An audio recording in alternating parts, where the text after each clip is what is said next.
Perseteruan pihak Keraton Jawa dengan Belanda dimulai semenjak kedatangan Marsekai Herman William Daendels di Batavia pada tanggal 5 Januari 1808. Ia ditugaskan hanya untuk mempersiapkan Jawa sebagai basis pertahanan Prancis melawan Inggris. Daendels mengubah etiket dan tata upacara lain yang menyebabkan kebencian dari pihak Keraton Jawa. Selain itu, ia memaksa pihak keraton mengerahkan kekuatan militernya untuk membangun jalur antara Anyar Panarukan.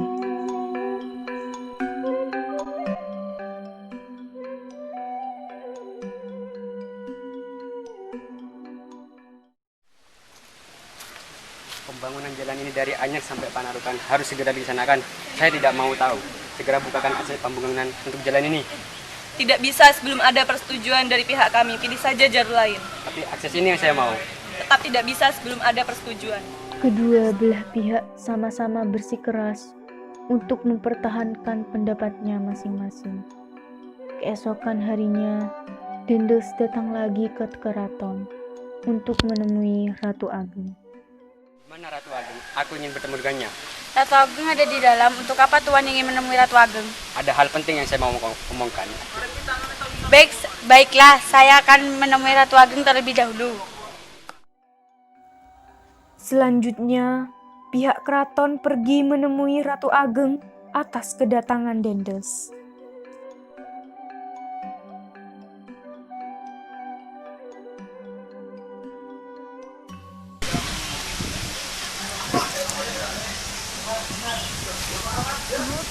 Ada apa kalian datang kemari? Permisi Ratu, di luar ada Tuan Daendels ingin bertemu Ratu. Untuk apa dia kesini? Katanya ada yang ingin dibicarakan dengan Ratu Ageng. Baiklah, biarkan dia masuk kemari. Baiklah, permisi Ratu. Ya. Lalu, pihak keraton memanggil Daendels untuk menemui Ratu Ageng di dalam keraton. Ratu, itu ada Tuan Daendels. Baik, biarkan dia di sini bersama saya. Kalian silakan pergi. Baik Ratu.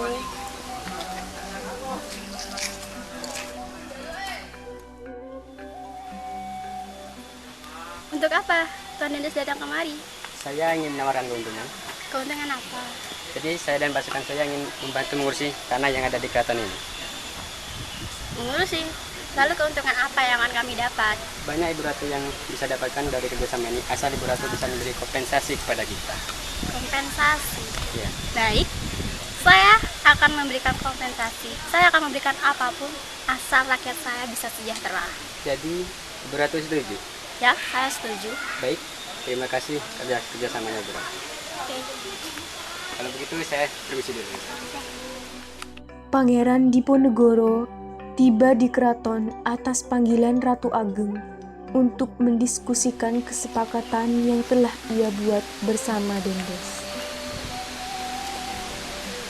Assalamualaikum. Waalaikumsalam.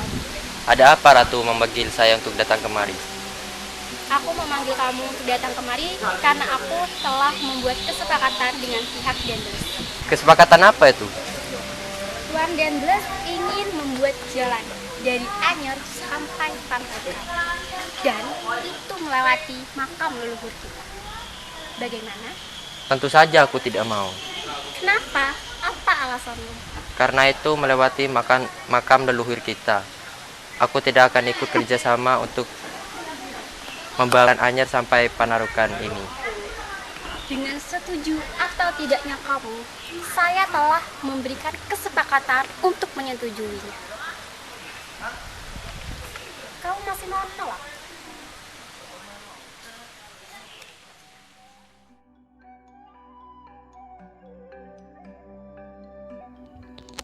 Hamengkubuwono merasa sistem birokrasi kerajaan tidak berjalan dengan lancar. Ia gusar, maka dimintalah penasehat keraton menemuinya. Kata adikku agar dapat mempelancar birokrasi kita. Bagaimana mungkin di usia yang begitu muda Sri Sultan Hamengkubuwono V bisa memimpin kerajaan kita, Tuan? Entahlah, saya masih belum bisa dia mampu mengerjakan. dipikir-pikir dulu Tuan, tapi alangkah baiknya bagaimana kalau Pangeran Diponegoro saja yang memimpin kerajaan? Saya rasa dia mampu memimpin, tapi biarlah dulu saya memikirkannya. Sebaiknya memang begitu Tuan, lebih baik Anda pikirkan dulu. Adanya wacana perubahan pemimpin keraton terdengar oleh Smitherd, salah satu residen Belanda. Pada tahun 1823, datanglah Smitherd ke keraton. Dalu Tuan Smitherd. Apakah Sri Sultan Hamengkubuwono udah ada dalam? Oh, ada Tuan. Mari silakan masuk.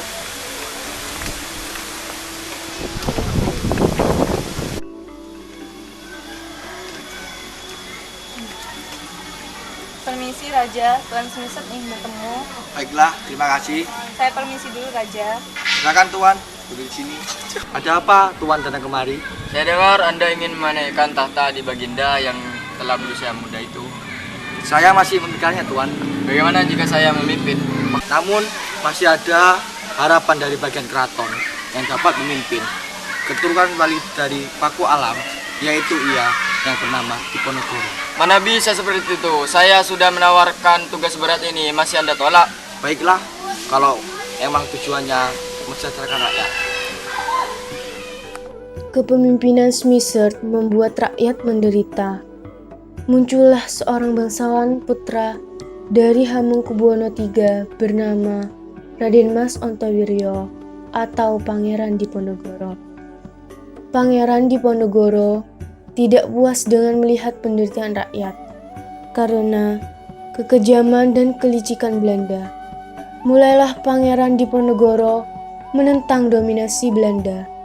Rakyat datang menemui kerajaan dengan rasa sakit yang ada di dalam hatinya, merasa menderita atas kekejaman dari kepemimpinan Belanda. Rakyat mengadu ke pihak keraton untuk mendapatkan keadilan.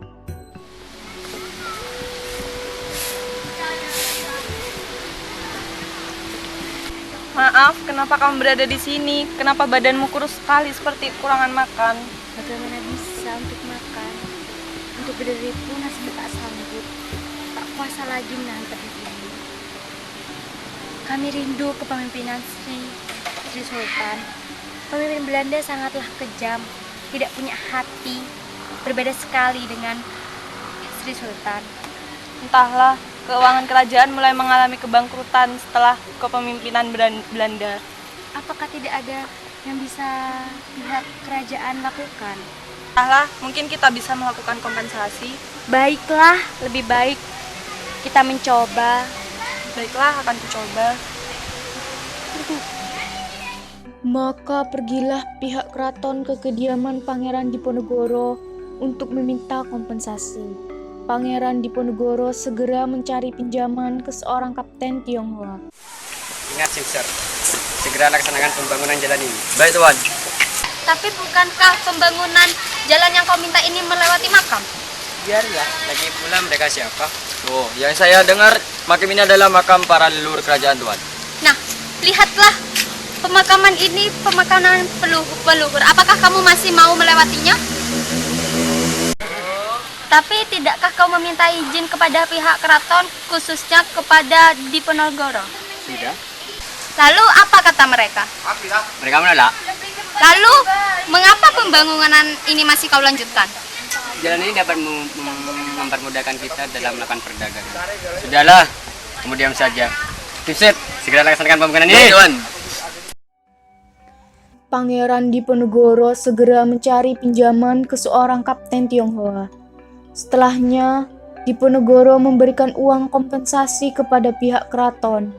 Di saat seperti itu, Smitherd menghasut rakyat agar merasa mendapat keuntungan dari hasil kerjasama dengan Belanda. Diponegoro sangat membenci perlakuan dan penguasaan Belanda di Nusantara. Beliau melihat rakyatnya menderita.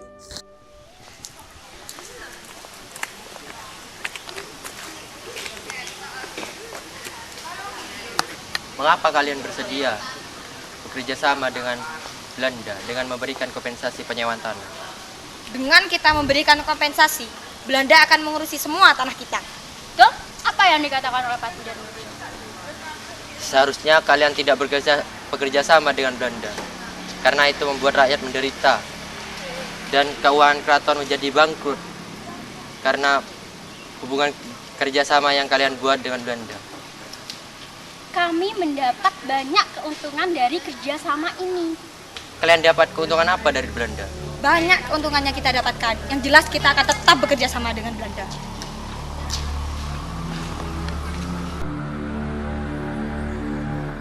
Baik, kalian menyerah saja dan menyetujui jalan pembangunan ini. Saya tidak akan menyetujui pembangunan ini sampai kapanpun. Terserah kalian saja apabila kalian ingin mati. Serah!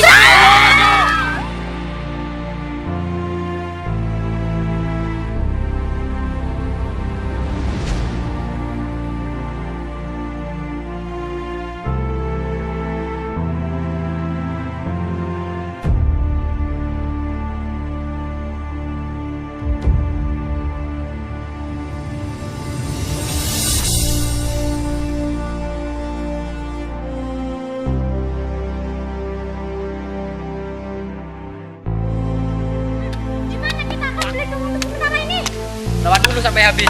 Saya akan memikirkan di mana kita akan berlindung.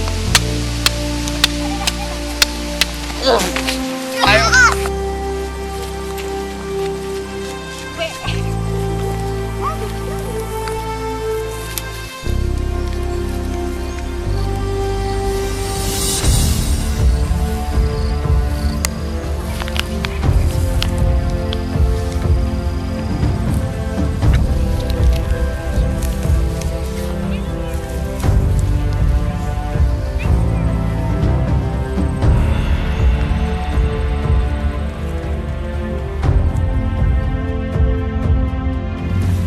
Kita berlindung di gua selorong ini aja.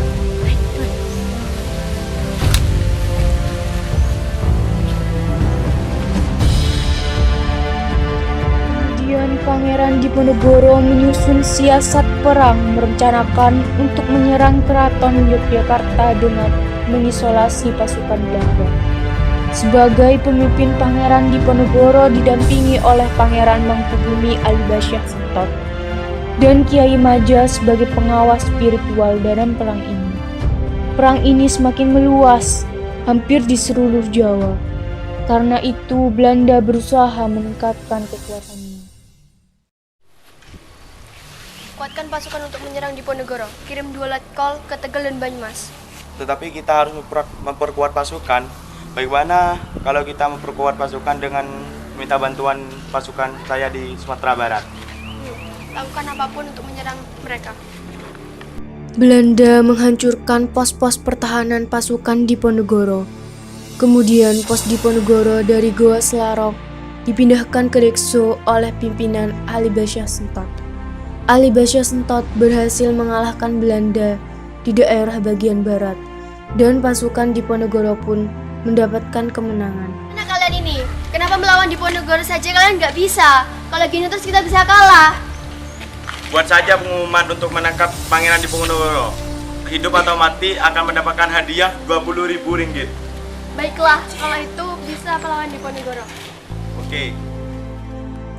Pada tahun 1827, perlawanan Diponegoro berhasil dikalahkan oleh Belanda. Para pemimpin yang membantu Diponegoro mulai banyak yang tertangkap walaupun perlawanan rakyat masih terjadi. Ayo, kita serang sampai habis Belanda. Jangan sampai kita mau ditindas seperti ini. Siap Tuan, kaptennya sudah kami tewaskan. Mana ini, apa kita bisa membuat Sentot menerima ajakan kita? Apakah kita bisa meminta bantuan Arya Prawiro di Ningrat? Mungkin bisa, kami akan mencoba melakukannya. Tidak terima saja rundingan dari pihak Belanda. Untuk apa? Belanda ini kan musuh kita. Ya, aku tahu pihak Belanda ingin mengadakan rundingan dengan memberikan banyak untungan. Bagaimana Tuan Ali Basah? Apa yang Anda pertahankan dan apa yang kami bisa dapatkan? Biarkanlah aku dan pasukan Pangeran Diponegoro berjuang di Jalan Lawo. Dan jangan sampai juga aku untuk melepaskan surban ini. Baiklah, akan kami wujudkan. Tetapi setelah tanggal 24 Oktober 1829, kami akan menyerahkan ke ibu kota Yogyakarta. Kemudian, ditandatanganilah perjanjian Imogiri antara Ali Bajasntot dengan pihak Belanda. Penyerahan diri atau tertangkapnya para pemimpin pengikut Diponegoro merupakan pukulan berat bagi perjuangan Pangeran Diponegoro. Karena tidak berhasil menangkap Diponegoro, akhirnya pasukan Belanda menyarankan untuk dibuatlah sayembara. Akibat dari perang tersebut, akhirnya Diponegoro sembunyi dari keberadaan Belanda. Ia pergi ke Selorong guna membangun goa untuk berlindung. Pihak Belanda sendiri mengadakan sayembara yang isinya menawarkan 2.000 rel untuk rakyat yang bisa menemukan Pangeran Diponegoro. Akan tetapi, banyak rakyat yang tidak tertarik dengan penawaran seperti itu.